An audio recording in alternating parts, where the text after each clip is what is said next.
یعنی کوئی اتنی کوئی مطلب ایسی بات نہیں تھی جو میں نے مطلب کر دی تو یہ کوئی بہت امپورٹنٹ بات تھی، یہ ایک کامن سینس کی بات تھی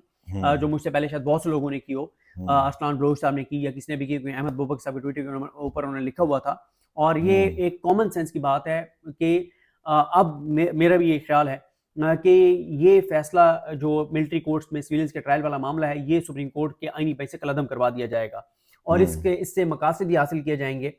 کہ ایک تو دنیا کو بتایا جائے اور دکھایا جائے، دھوکہ دیا جائے، دنیا کو بیوقوف بنایا جائے، جو کہ بنے گی نہیں دنیا، کہ ہمارے ہاں عدالتیں بہت آزاد ہیں، اور امین الدین خان صاحب تو بہت ہی آزاد ہیں کہ کیا بات ہے جناب، انہوں نے جناب ملٹری کورٹس کے ٹرائل کو قلعدم قرار دے دیا اور یہ وہ سارا کچھ،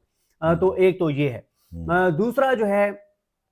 اس سے ان کو ہیرو بنایا جائے گا، امین الدین خان صاحب کو، جمال خان مندوخیل صاحب کو، مسرت ہلالی صاحبہ کو، نعیم اختر افغان صاحب کو، وہ جو قاضی فائز عیسیٰ صاحب کی گروپ کے لوگ ہیں ان کو ہیرو بنایا جائے گا کہ او دیکھیں جناب انہوں نے بڑا سخت فیصلہ دے دیا یہ وہ، حالانکہ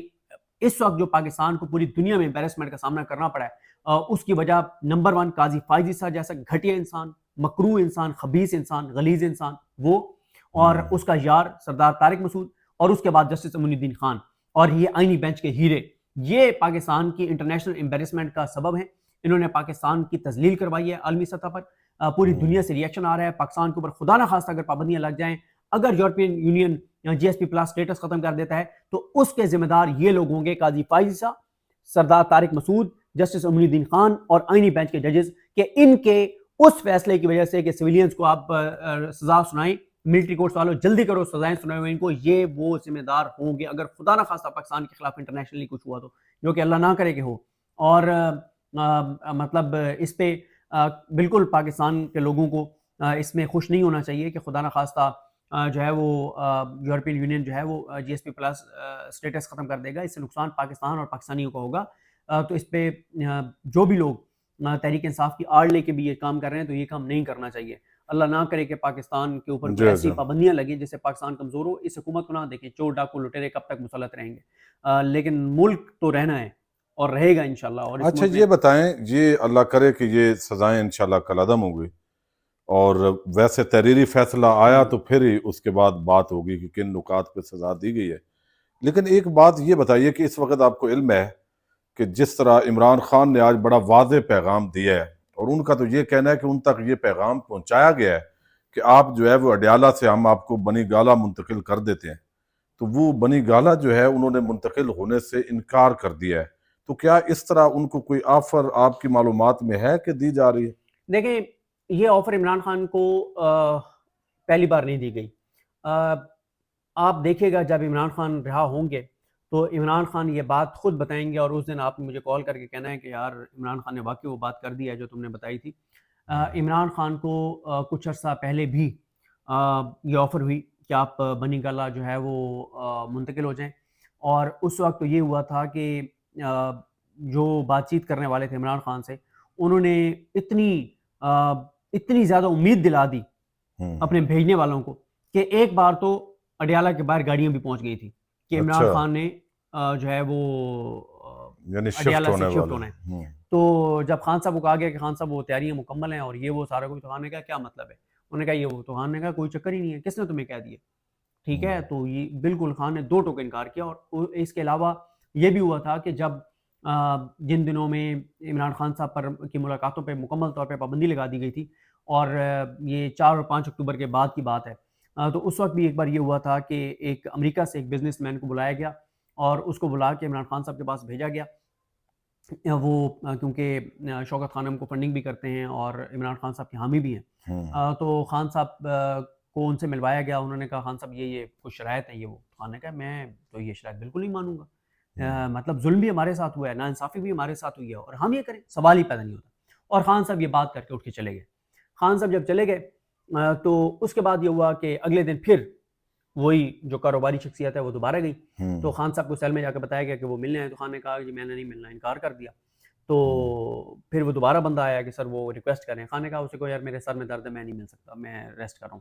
تو وہ بندہ دوبارہ واپس آیا، اس نے کہا جی وہ کہہ رہے ہیں کہ پھر ہم ادھر ہی سیل میں آ جاتے ہیں، تو خان صاحب اٹھ کے گئے، اور خان صاحب نے جاتے ہی چڑھائی کر دی، اور خان نے بہت بہت سخت الفاظ کہے، اور خان نے کہا نکلو ادھر سے، یہ چکر یہ کوئی چکر نہیں ہے، کوئی اگر یہ سمجھتا ہے کہ میں کوئی سرنڈر کر دوں گا، مجھے کوئی چیز نہیں چاہیے، میں جیل میں ٹھیک ہوں، اور ابھی بھی خان کا کانفیڈنس دیکھیں نا، کہ خان نے بشرا بی بی کو کہا ہے کہ 23 کو فیصلہ آنا تھا نا یہ اس کا القادر کا، انہوں نے کہا کہ تم سردیوں والے کپڑے لے کے آنا، ہم نے ابھی جیل رہنے، تو اس کو تو یہ کانفیڈینس ہے، وہ تو کہہ رہے کہ مجھے کوئی مسئلہ نہیں ہے۔ دیکھیں آپ اگر علامہ راجہ ناصر عباس صاحب سے سنیں نا، وہ جو ان کی ملاقاتیں دو ہیں عمران خان صاحب سے، عمران خان صاحب کو اس بات کا، جس شخص کا اس بات پر ایمان ہو کہ وہ اللہ کی طرف سے اس کے لیے ایک آزمائش ہے، امتحان ہے، اور وہ اس آزمائش اور امتحان سے گزر رہا ہے، اور وہ ایک بے گناہ ہے، اور اس کو ملک سے وفاداری کے سزا کے جرم میں سزا دی جا رہی ہے، ملک سے وفاداری کے جرم میں سزا دی جا رہی ہے، تو اس شخص سے آپ کیا کر سکتے ہیں؟ آپ کچھ نہیں کر سکتے اس کا۔ تو عمران خان نہ تو جھکے گا، نہ ڈیل کرے گا، نہ سرنڈر کرے گا، اور اس وقت کام پہ نظام کی ٹانگ نہیں ہے۔ عمران خان کانفیڈنٹ ہے، تو آپ پوچھیں نا ان لوگوں سے جو عمران خان کو مل کے آتے ہیں، آج تک ایک دن کے لیے بھی وہ جیل کے ہاسپٹل میں بھی شفٹ نہیں ہوا، کبھی اس کے پلیٹلیٹس نہیں گرے، کبھی اس کو کوئی یہ مسئلہ نہیں ہوا کہ مجھے ادھر داخل کرو، مجھے ادھر داخل کرو، ٹھیک ہے۔ جب میڈیکل بورڈ بنا تو وہ بھی باہر سے پی ٹی آئی کے پروٹیسٹ پہ بنا گیا، اور خدا نہ خواستہ کوئی ایسی چیز تو نہیں ہوگی، اس کو تو نہ اس کو مچھر کاٹتے ہیں، نہ اس کو تنہائی کاٹتی ہے، نہ اس کو اس کے پلیٹلیٹس گرے ہیں، وہ تو جرأت اور بہادری کے ساتھ کھڑا ہوا ہے۔ اب جس طرح آج تحریک انصاف کا وفد زیر مذاکراتی کمیٹی ملاقات کے لیے گئی، پہلے تو کنٹینر لگا دیے گئے، پورا ایک ماحول بنا دیا گیا، تو اب یہ بتائیے کہ یہ جو سامنے لوگ ہیں بیرسٹر گور وغیرہ، یا یہ مذاکرات، ان کے علاوہ بھی کوئی مذاکرات والی بات ہے، یا یہ کوئی کامیابی کا چانس ہے؟ چونکہ اسٹیبلشمنٹ بغیر پیچھے ہٹنے کے لیے تیار نہیں ہے، حکومت جو ہے اس کا مفاد ہی نہیں ہے کہ کسی طرح یہ مذاکرات کامیاب ہوں، تو یہ سول نافرمانی تحریک کا بھی آج باضابطہ اعلان کر دیا گیا بیرون ملک، تو یہ جو ٹکراؤ ہے یہ بڑھے گا یا کم ہوگا، اور اس کا کیا بنے گا؟ دیکھیں ابھی تو یہ ابھی جب ان کی ڈیٹیلز آئیں گی تو مزید پتہ چلے گا۔ میرا یہ خیال ہے کہ یہ جو آج پہلی خبر آئی تھی نا کہ صرف علی امین گنڈا پور صاحب کو جانے دیا گیا، باقیوں کو نہیں جانے دیا گیا، اس کا مجھے جو مطلب سمجھ آیا، جو مقصد سمجھ آیا، وہ یہ تھا کہ علی امین گنڈا پور عمران خان سے پہلے بات کرنا چاہتے تھے، ٹھیک ہے، وہ جا کے خان صاحب کو کچھ ایسی باتیں بتانا چاہتے تھے جو وہ نہیں چاہتے تھے کہ مذاکراتی کمیٹی کے سامنے وہ بتائیں، کیونکہ اصل مذاکرات جو ہیں وہ نہیں ہیں جو حکومت اور پی ٹی آئی کا یہ ڈیلیگیشن کر رہے ہیں، اصل مذاکرات کہیں اور ہو رہے ہیں، اور وہ مذاکرات کر رہے ہیں علی امین گنڈا پور صاحب اور بیرسٹر گوہر صاحب، اور دوسری طرف سے ہیں محسن نقوی اور کچھ اور لوگ ہیں، اور پی ٹی آئی کے کچھ لوگوں کی فیصل واڈا کے ساتھ بھی ایک ملاقات ہوئی، تو اصل مذاکرات کہیں اور ہو رہے ہیں۔ اور یہ بھی آپ کو بتا دیتا ہوں کہ بیرسٹر گوہر صاحب کی ایک بہت بہت بہت بہت عام شخصیت سے بات بھی کروائی گئی ہے محسن نقوی صاحب کے موبائل سے، تو اس لیے آپ کو بالکل لیٹے ہوئے نظر آتے ہیں بیرسٹر گوہر صاحب، کیونکہ نا یہ پی ٹی آئی کے باہر فیصلہ ساز ہے نا، ان میں 3 طرح کے لوگ ہیں، ایک وہ ہیں جن کو ڈرایا گیا اور وہ ڈر گئے ہیں بہت زیادہ، بزدل ہیں وہ، دوسرے وہ ہیں جو کمپرومائزڈ ہیں، اچھا تیسری ان میں ایک وہ ہے جو